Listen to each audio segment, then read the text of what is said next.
Olá, eu sou o professor Rodrigo Cordeiro. Nessa segunda parte da série sobre eletroquímica, mostraremos que as reações de oxirredução podem ser utilizadas como fontes químicas de eletricidade. Chamamos de células galvânicas os dispositivos que nos permitem explorar reações espontâneas de oxirredução para gerar energia elétrica. Vejamos um exemplo. Começamos preenchendo um recipiente com uma solução aquosa de um sal de zinco, contendo íons zinco 2+ dissociados. Nesse recipiente, imergimos uma barra de zinco metálico. Um segundo recipiente é preenchido com solução de um sal de cobre, contendo íons cobre 2+, e uma barra de cobre metálico. Interligamos as duas soluções aquosas por meio da chamada ponte salina. Trata-se de um tubo em U invertido, preenchido com solução salina condutora de eletricidade e em contato com o resto do sistema por meio de membranas porosas que permitem a passagem de íons. No nosso exemplo, ela contém cloreto de potássio. Sua função será discutida posteriormente. Por fim, fechamos o circuito conectando as barras metálicas através de um fio condutor. Nesse experimento, observaremos a passagem de corrente elétrica pelo circuito. Se utilizarmos um medidor de voltagem, registraremos uma diferença de potencial elétrico. O que está acontecendo aqui? Metais diferentes possuem diferentes tendências de se oxidar. O zinco metálico possui maior tendência de se oxidar do que o cobre metálico. Para os íons, vale o contrário. O cobre 2+ possui maior tendência de se reduzir do que o zinco 2+. No primeiro compartimento, o zinco metálico se oxida a zinco 2+ e libera elétrons para o circuito. Os elétrons viajam até o segundo compartimento, onde são capturados na reação de redução do cobre 2+ a cobre metálico. Com o passar do tempo, veremos a barra de zinco ser consumida gradativamente, enquanto a barra de cobre crescerá devido à formação de mais metal. O movimento dos elétrons através do circuito pode ser aproveitado para gerar energia elétrica. Preste atenção à terminologia correta. Chamamos de eletrodos os condutores metálicos que fazem contato elétrico com a solução. No nosso exemplo, são as barras de cobre e zinco. Ânodo é o eletrodo onde ocorre a oxidação. No caso, o zinco. Numa célula galvânica, o ânodo é o polo negativo, pois é de lá que os elétrons são liberados para o circuito. Cátodo é o eletrodo onde ocorre a redução. No caso, o cobre. Numa célula galvânica, o cátodo é o polo positivo, pois é para lá que os elétrons migram. Eletrólito é o meio condutor iônico. Isso inclui as soluções contendo zinco 2+ e cobre 2+, bem como a ponte salina. A função da ponte salina é fechar o circuito elétrico, garantindo contato entre as soluções e balanceando as cargas formadas e consumidas na reação. Conforme a oxidação ocorre, cargas positivas na forma de íons zinco 2+ são produzidas no ânodo. Os ânions da ponte salina migram em direção ao ânodo para neutralizar essas cargas. Da mesma forma, íons cobre 2+ são consumidos no cátodo, e os cátions da ponte salina migram para lá para repor a carga positiva. Representamos uma célula galvânica por meio do seguinte diagrama. Começamos pelo ânodo e sua solução correspondente. A barra vertical indica a interface entre o metal e a solução. Em seguida, utilizamos uma barra dupla para representar a ponte salina. Passamos então para a outra solução, em contato com o cátodo. Terminamos incluindo a diferença de potencial gerada pela célula, ΔE.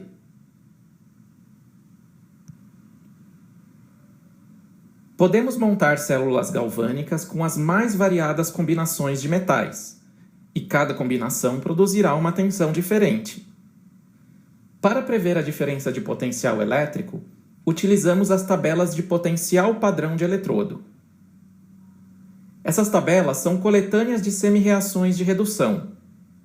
Se você ler as reações no sentido contrário, terá o processo inverso de oxidação. Quanto mais alto o potencial padrão de redução de uma espécie, maior é a sua tendência de sofrer redução.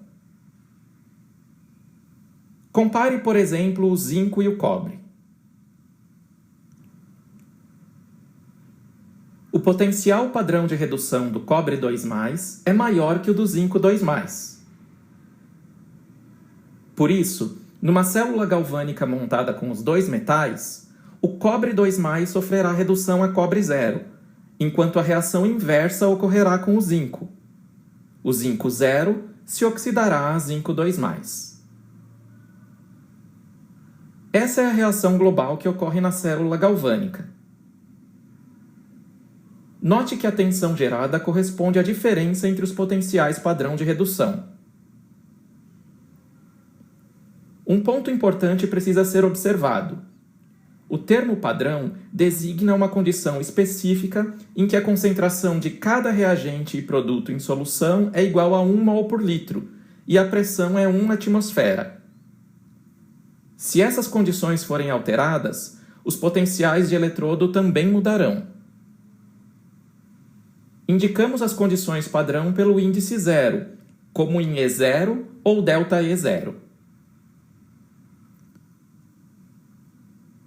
Células galvânicas têm muitas aplicações, como as pilhas e baterias que usamos no dia a dia.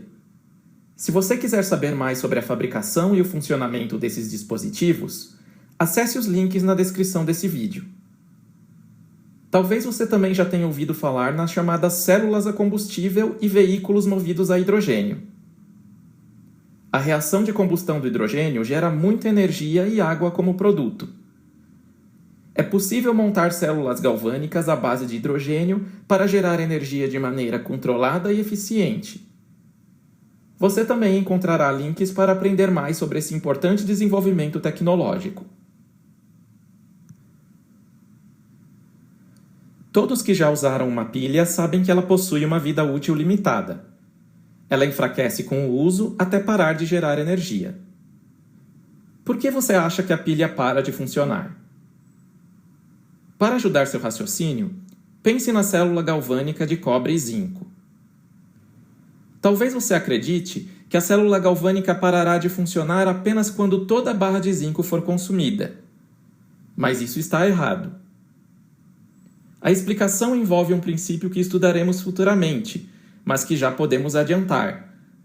Trata-se do chamado equilíbrio químico. Muitas reações de oxirredução são reversíveis, ou seja, elas ocorrem em ambos os sentidos. Nessas reações, os reagentes não são consumidos até a sua exaustão. Eles são consumidos apenas até ser atingido um balanço entre as concentrações de produtos e de reagentes. Quando esse balanço ou proporção é atingido, a reação inversa ocorre na mesma velocidade da reação direta, fazendo com que a composição do sistema não mude mais. Este estado é conhecido como equilíbrio químico. Suponha que montemos uma célula galvânica de cobre e zinco nas condições padrão.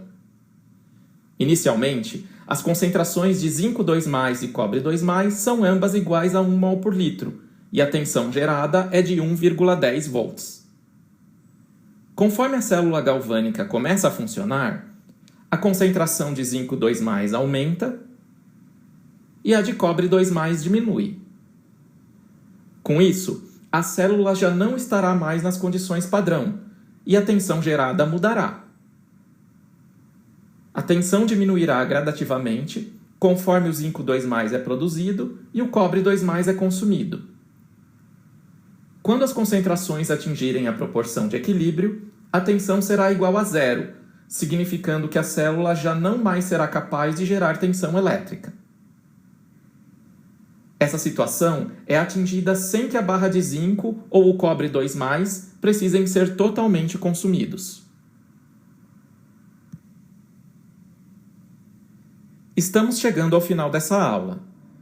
É importante que você tenha compreendido o funcionamento das células galvânicas e como podemos determinar a tensão gerada usando os potenciais padrão de redução. Essa figura mostra uma célula galvânica à base de prata e cobre. Pause o vídeo e faça o seguinte exercício. Identifique o cátodo, o ânodo, o sentido do fluxo de elétrons e calcule a diferença de potencial gerada por esta célula nas condições padrão. Você acertou? Pratique esse tipo de exercício com outros metais. Bons estudos e até a próxima aula!